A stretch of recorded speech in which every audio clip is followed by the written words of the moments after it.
Seja bem-vindo ao nosso programa, viu? Muito obrigado por nos atender. Prazer, Fábio. Hoje é um dia especial, né? Dia que a família toda está em casa, né? Dia do trabalhador. Professor, eu queria começar a nossa conversa pedindo que o senhor explicasse um pouquinho para o telespectador, a telespectadora que nos acompanha agora, sobre essas novas regras, quais são as principais características dela, principalmente para quem pretende usar o FGTS nessas condições. Tá ok. Bom, no dia 4 do mês passado, tá, o governo liberou a possibilidade do trabalhador usar o saldo do seu FGTS em garantia de um empréstimo consignado. Então, essa foi mais uma medida que o governo, junto com o Banco Central, estão tomando para tentar acabar com esse problema de inadimplência que está endêmico na sociedade brasileira, epidêmico até, ok? Nós temos 64% das famílias com nível de endividamento elevado, ou seja, com mais de 30% do seu orçamento comprometido em dívidas. E 8% das famílias com dívidas impagáveis. Quer dizer, se vender todo o patrimônio, ainda sobra dívida. Isso é terrível. Bom, então, as pessoas vão rodando lá no cheque especial, no cartão de crédito, etc. E esses juros são muito elevados. O que o governo, o Banco Central, fizeram? Olha, você pode usar o seu saldo do FGTS e dar 10% dele em garantia de um consignado, a juros de 3,5% ao mês, que, para os padrões brasileiros, é um juro baixo. É um juro elevado, vamos combinar. 3% tá? É bastante, né? É bastante, mas é um juro baixo para os padrões brasileiros. Tá. E o que acontece aqui é que, se você for mandado embora do seu emprego, você pode dar até 100% da rescisão contratual em garantia de um consignado, ok? Agora, você só pode fazer isso uma única vez. Você não pode contratar o consignado com o FGTS em uma instituição financeira, dá 10%, e outra instituição financeira, outros 10% e assim por diante. Não. E como é que o governo controla isso? É porque todo o FGTS está dentro da Caixa Econômica Federal, então a Caixa Econômica Federal bloquearia qualquer tentativa de multiplicar esse mecanismo. Só para o telespectador entender, o consignado é aquele empréstimo que é descontado em folha de pagamento. Exatamente. Nesse caso do FGTS, como é que funciona? Da mesma forma, você desconta em folha de pagamento, mas a garantia não é só o seu salário, a garantia é o seu fundo de garantia por tempo de serviço. Ah, entendi. Agora eu entendi. Então, o fundo de garantia é o que permite que você realize esse empréstimo. É uma garantia mais real. Agora, por exemplo, vamos supor, uma pessoa que tem uma dívida alta ou várias dívidas altas, seja por cartão de crédito ou empréstimos bancários, vale a pena utilizar esse recurso? Vale desde que ela se reorganize. Tá? Eu trabalho com planejamento financeiro, né? Certo. Então, o que acontece é que você tem que colocar na mesa um mapeamento dessas dívidas, tá? Quanto você deve, para quem você deve, qual é o juro de cada dívida, qual é o prazo de cada dívida, se está atrasado ou não, né? E aí você faz um mapeamento disso, ok? Tá. Em paralelo, você vai fazer um outro mapeamento, que é da sua capacidade de pagamento. Tá? Bom, quanto me sobra para eu pagar essas dívidas? Ok? Vamos dizer que sobra 5% do meu salário por mês. Ok, então você coloca lá 5% da sua renda que você vai destinar para o pagamento. Esse é um ponto. O que você tem para vender? Às vezes você tem um carro parado, às vezes você tem aquela bicicleta ergométrica que virou cabide, às vezes você tem uma coleção de vinil, uma coleção de livros que você pode transformar em dinheiro. Até roupas que você não usa mais porque você sabe que roupa no armário ela encolhe, né? Entendeu? Geralmente Entendeu? Você vende para o brechó, etc., faz dinheiro. Tá. Verificando a sua capacidade de pagamento, aí você começa a montar esse quebra-cabeça. o que eu posso pagar? Qual é a dívida que eu tenho aqui que eu consigo pagar inteira de uma vez? Vai negociar essa dívida, não simplesmente vá lá e pague. Pergunte, ó, se eu te pagar tudo à vista, qual é o desconto que você me dá? Né? E tem negociação sempre, ok? Não tem negociação, parta para o próximo credor e assim por diante.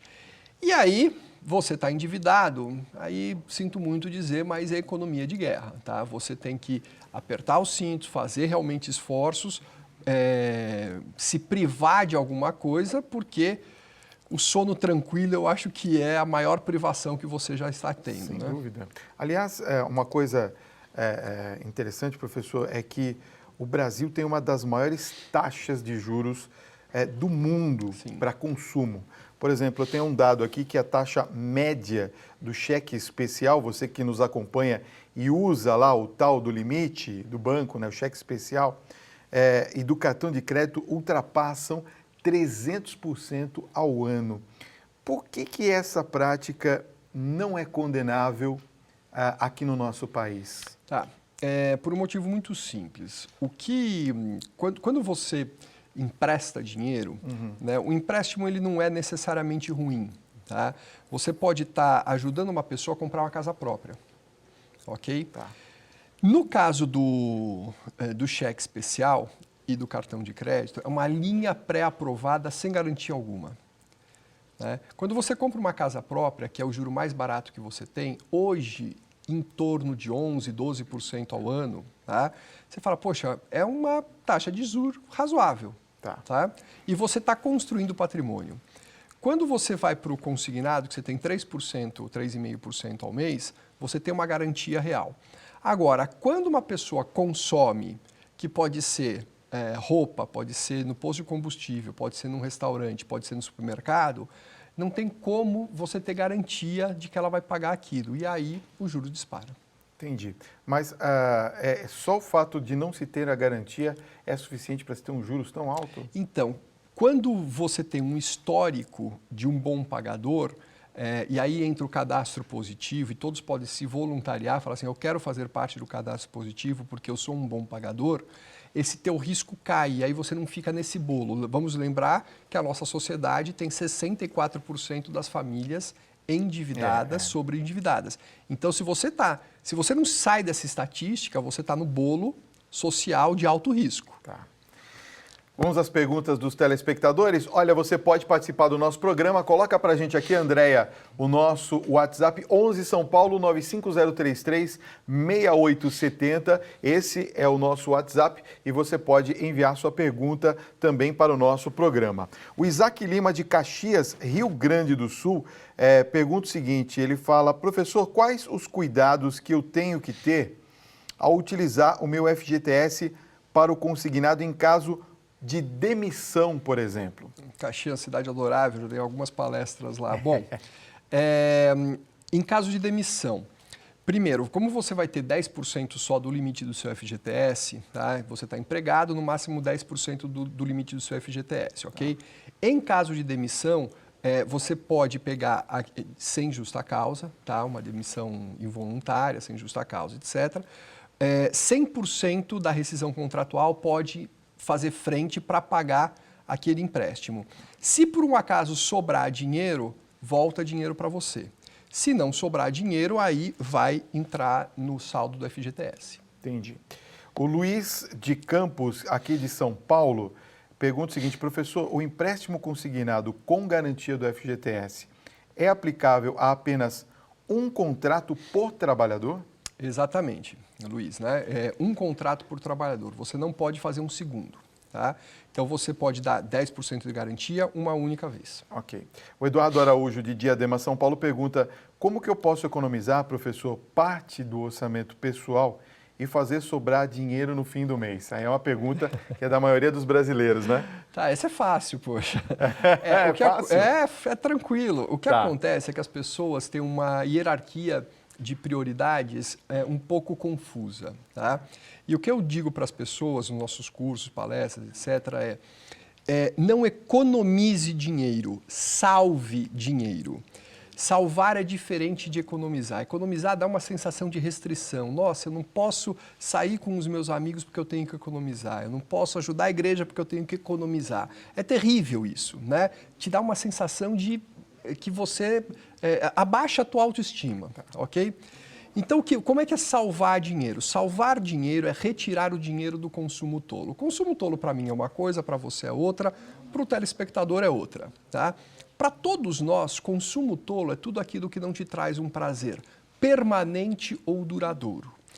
E aí eu dou o exemplo do cafezinho, né? Tem gente que toma 5 cafezinhos toda manhã, mais 5 à tarde, etc., e vai na padaria comprar cafezinho, etc. e tal. Aquilo te dá um prazer ou já virou um hábito, um vício? O cigarro, mesma coisa, ok? Então tem muitas coisinhas pequenininhas que a gente gasta, aquela goteira, aquela torneira pingando na sua casa, aquilo é um gasto tolo, aquela luz acesa sem ninguém no quarto, aquilo é um gasto tolo. Quando você presta atenção nisso e elimina esses gastos tolos, 15% do seu orçamento sobra. Caramba! Isso com dados estatísticos, tá? Já atendi famílias que chegaram a 30%. O dobro? De corte de gastos tolos. Poxa, e esses 30%, evidentemente, que se revertem a algum tipo de investimento, a um benefício. Exatamente. Aí esse dinheiro que você salvou, você vai colocar numa aplicação financeira para concretizar seus sonhos. Entendi. Olha, Angélica Esperidião, de Presidente Prudente, São Paulo, um beijo para vocês, Presidente Prudente, hein? Pergunta o seguinte, professor, por que o brasileiro tem tanta dificuldade para lidar com planejamento financeiro, hein?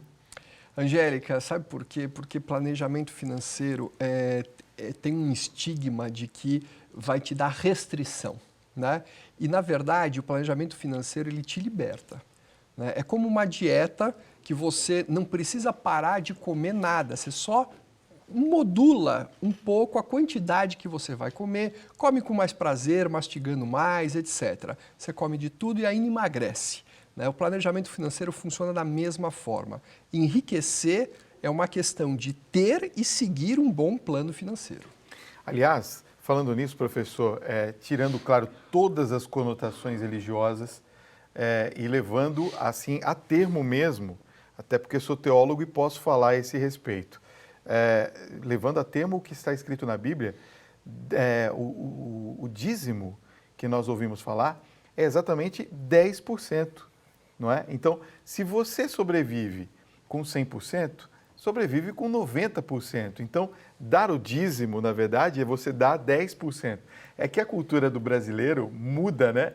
E aí você fala assim, eu vou dar um dízimo para você de, sei lá, X reais. Né? Mas não é nem 10% do valor que você deveria colaborar com a instituição, ou colaborar com a religião que você acredita. Não é? É interessante essa cultura. E faz parte, me parece que faz parte também da cultura um pouco do que você está falando, né, professor? Exatamente. Do brasileiro não gostar de poupar. Nós temos uma questão que está muito arraigada na nossa sociedade, que é a inflação, né? Os nossos pais, nós mesmos, né, no início de carreira, etc., nós vivemos uma onda inflacionária muito grande. Verdade. Então, você que recebia o teu salário, você tem que sair gastando, porque aquilo era inteligente na época. De um dia para o outro era 40%, se era não me falha a muito, memória, não era é? muito grande. Assim, dentro do supermercado, você comprava antes do remarcador lá bater a maquininha, você economizava 5%, entendeu? Se você pegasse a latinha certa que ainda não foi remarcada, né? Então, era muito inteligente naquela época gastar rápido tudo que você tinha. Bom, hoje não é. O mais inteligente hoje é você gastar o necessário, né, e poupar para aquilo que é grande que você deseja. Então, ter um orçamento organizado não é muito difícil. A gente pode fazer isso num caderno, numa planilha, em aplicativos de celular, que hoje existem aos montes, tá? O que importa de fato é você saber quanto que você recebe. Muita gente não sabe, acha que o salário nominal é o salário que entra na conta, tá? Saber os seus gastos necessários e aqueles que são esporádicos ou por impulso. Tendo esse mapeamento, a vida decola. Vamos a mais uma pergunta aqui. Agora vem lá de Resende, Rio de Janeiro. Um abraço aos cariocas. É a Maiara Pereira que pergunta. Professor, você diria que o planejamento financeiro ainda é um sonho para grande parte da população ou ele simplesmente não é levado a sério porque as prioridades estão desajustadas e não há foco na construção de um patrimônio e de um equilíbrio do padrão de vida do brasileiro? E como mudar esse quadro? Na verdade, o planejamento financeiro, ele sequer é um sonho. Né? Ele não está no conhecimento das pessoas. Tá? É a mesma coisa que você apresentar uma comida nova que veio da Ásia, que ninguém sabe o que é, uma fruta nova. Nossa, isso é bom, isso é ruim? Eu nem conhecia, nem sabia que existia. Né? O planejamento financeiro, na minha opinião, é essa fruta nova, né, que deve ser experimentada por todos. E quando as pessoas experimentarem, vão gostar. A gente percebe que na Europa, Estados Unidos, eles têm uma maneira diferente de lidar, né? Utilizam muito a hipoteca e outras ferramentas que geram menos impostos sobre o empréstimo financeiro. Por que essa prática não é tão frequente aqui no país, hein? Na verdade, tem algumas razões, tá? Algumas delas jurídicas, inclusive. A hipoteca tem razões financeiras, dos juros elevados, da inflação, etc. Você tem razões jurídicas fortes quando você fazia uma hipoteca no Brasil e você não conseguia pagar. Você buscava um advogado, o advogado mostrava para um juiz que, olha, você vai desalojar uma família e o juiz falava, não, ninguém pode executar essa hipoteca. Né? Hoje existe a figura da alienação fiduciária, ou seja, quando você compra um imóvel, esse imóvel não é seu, ou quando você toma um empréstimo e dá garantia à sua casa, você faz a alienação fiduciária, então você pode perder de fato, ok? Agora, lá nos Estados Unidos especialmente, você pode alavancar. O que é isso? Você pode fazer 2, 3, 4, 5 hipotecas com instituições diferentes, dando o mesmo imóvel em garantia. Tá. E isso é possível porque o juro lá é muito baixo. A gente está falando de 5%, 8% ao ano, tá? 15% ao ano. Aqui, o juro é bem mais elevado, né? E a lei determina, né, como você vai fazer uma alienação fiduciária, fica no cartório, na escritura, que aquilo já está alienado e não pode ter uma segunda alienação. Entendi. Uma pergunta, assim, categórica, para que a gente entenda um pouco a cultura do país. Mas o brasileiro é muito ansioso na hora da compra? Muito. É muito impulsivo. As pesquisas assim, que se repetem ano após ano após ano, mostram que 70% das decisões de compra são tomadas no ponto de venda, não são planejadas. Pela emoção, totalmente? Por vários motivos. Pela fome, né? Porque você está no supermercado, vai comprar, vai com fome no supermercado, o preço do carrinho aumenta. Com certeza. Vai com crianças no supermercado, vai gastar mais. Tá? Quando você gasta menos no supermercado, quando você está alimentado, está cansado, né? À noite, no supermercado, etc., e sozinho. Aí você faz o supermercado rápido, é muito objetivo e volta para casa com aquilo que é necessário de fato. Com crianças também é um problema. Criança é um problema. Criança é um problema. Não, eu perguntei da ansiedade porque me parece que muitas das pessoas, e nós vamos tratar daqui a pouco desse assunto a respeito da internet, da compra pela internet, me parece que é justamente muito motivado com relação a isso. Então, o brasileiro ele quer ter um determinado produto, um telefone celular, um computador, e ele se esquece dos demais comprometimentos que ele tem da sua renda e fala, não, eu quero, e ele bate uma tela e compra mesmo, e depois ele fala, vou arrumar um jeito para fazer o pagamento. E não é por aí, né, professor? O brasileiro é muito otimista, né? É otimista. Gostei dessa, otimista. Tudo em excesso faz mal, inclusive otimismo. É verdade. Então, mas aí o planejamento financeiro, o que fala nesse aspecto? Que você pode ter, não é para você se privar, tá? Não precisa fazer sacrifícios, não é nada disso. A questão é, quanto que você pode poupar todo mês, ou às vezes a toda semana? Tá? Se um ano tem 52 semanas e você quer um aparelho que custa R$5.000, R$100 por semana você tem 5.200 no final de um ano. Tá? Se o aparelho custa R$2.500, em 6 meses você comprou, ok? Então, ou R$50 por semana e no final de um ano você comprou o aparelho. Tá? Então, é uma questão só de você acertar as peças do seu quebra-cabeça. E planejamento financeiro é um quebra-cabeça que você monta com peças faltando, inclusive. Você não precisa ter tudo. Você pode ir ajeitando as coisas de acordo com a sua possibilidade. Um exemplo, o senhor citou a respeito de um aparelho de 2.500, por exemplo, que a gente tem que economizar R$50. Não seria melhor se nós planejássemos esses R$50 e ao final a gente adquirisse o produto que a gente ganharia desconto, inclusive na compra à vista? Exatamente. Vamos lá. 50 semanas, R$50 por semana, você teria R$2.500 ao final disso, sem contar o juro. Tá? No caso de eletrodomésticos, de aparelhos eletrônicos, você ainda tem uma outra questão favorável a você. Pegar um televisor. Tá?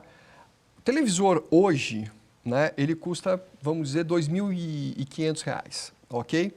Conforme você vai poupando, vão aparecer Dia das Mães, Dia dos Pais, Dia das Crianças, Natal, promoções e novos lançamentos. Aquele que você gostou, vai cair o preço. Aí a pessoa fala, não, mas aí eu vou ficar com o antigo. Tá, mas se você tivesse comprado, não teria um outro lançamento e você estaria com o antigo na sua casa? Pagando mais caro com juros. Isso. Então, tenha paciência, ok?